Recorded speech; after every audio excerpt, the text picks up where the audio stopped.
Welcome to ASEAN MedTech Insights. The COVID-19 pandemic placed an unprecedented spotlight on respiratory care globally, and the ASEAN region was no exception.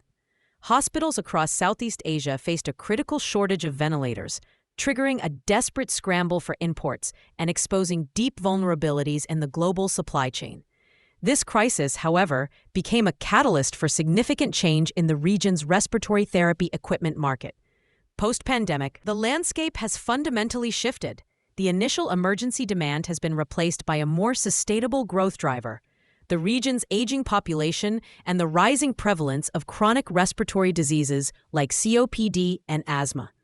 This has led to increased government healthcare spending and a focus on building resilient domestic healthcare infrastructure. We are now seeing a fascinating divergence in the market. On one hand, established medical hubs like Singapore and Thailand continue to demand high-end, feature-rich ventilators for their world-class hospitals. For instance, a leading hospital in Bangkok recently invested in a fleet of ventilators integrated with telehealth capabilities, allowing for remote patient monitoring, a trend accelerated by the pandemic. On the other hand, a powerful trend of local manufacturing is emerging. In Malaysia, companies that once produced electronics are now manufacturing critical ventilator components, leveraging their existing expertise.